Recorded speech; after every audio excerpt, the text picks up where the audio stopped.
Your Royal Highness, Prime Minister Johnson said today that your pledge to go for net zero for 2060 is a landmark. Does it feel like a big day for Saudi Arabia?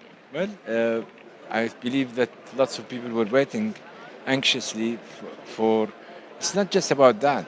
There are so many things, and you will hear some more the next couple of days. Crown Prince is adamant and determined to reposition Saudi Arabia on the map when it comes to sustainable development. We are still and will continue aspiring to be a country that is mindful of its commitment to security of energy security, sustainability of growth of our economy and diversification of our economy, and also lending a supporting hand when it comes to mitigation of climate change concerns. And do you see a resonance then for the greater region that you've set this example? What do you expect the repercussions to be? Well, I think the more we showcase that we can attend to these three prerequisites, and we have the model which is the circular carbon economy that would enable us to do that, the more we will see others follow suit. It's very crucial also and important that you set the pace and you assure people that what you are doing is not a gamble or a bet or a wedge or a shot in the dark. I hope that people got it today that this is a deliberate, well thought of, articulated program that we spent months and months and months, and a great deal of talent was put into this effort to ensure that whatever we're saying is something that we could discharge and something that we could execute, and actually something that will bring about prosperity and growth and diversification of our economy, and even monetization in the future of our hydrocarbon in an effective way, consistent with the prerequisite of what a concerned party with climate change should do. And those that say it's not quick enough, why not 250 or 230? What do you say to them? The jury is still out. We're aiming for 2060. We have, based on our terms and conditions that we've gotten to the Paris Agreement and in the NDC that was accepted by the UNFCCC, it allows us to use scenarios, a flexible, a dynamic base.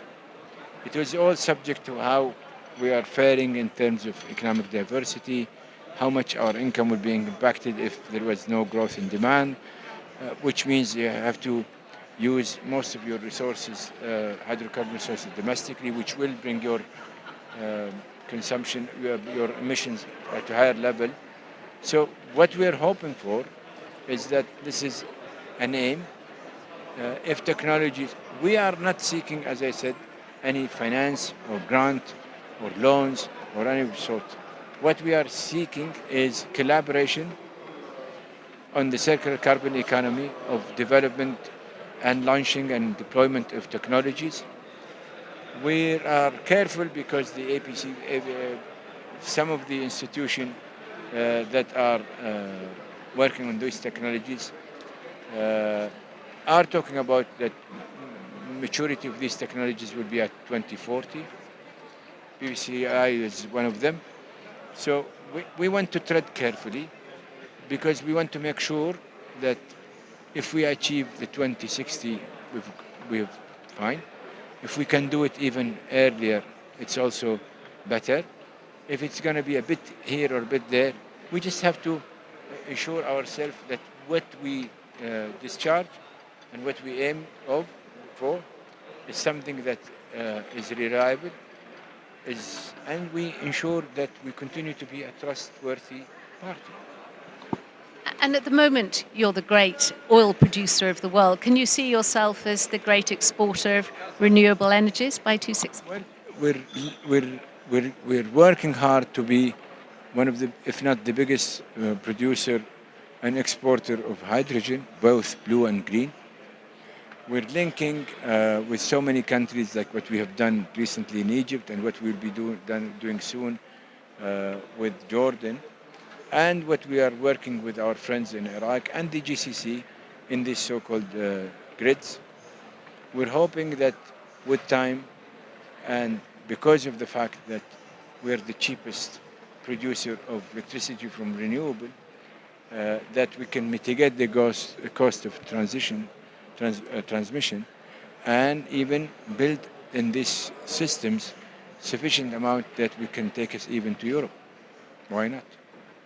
And will you be talking, you're talking about the wider region, do you think that there's now collaboration or conversations you can be having with the other great energy superpowers, China or Russia, or what do you think the repercussions are for them? If you look at, for example, OPEC Plus, and if you look at the Charter of Cooperation, lots of people, I think, did not read it well, but it talks about, the Charter of Cooperation talks about collaboration in so many aspects, including these issues.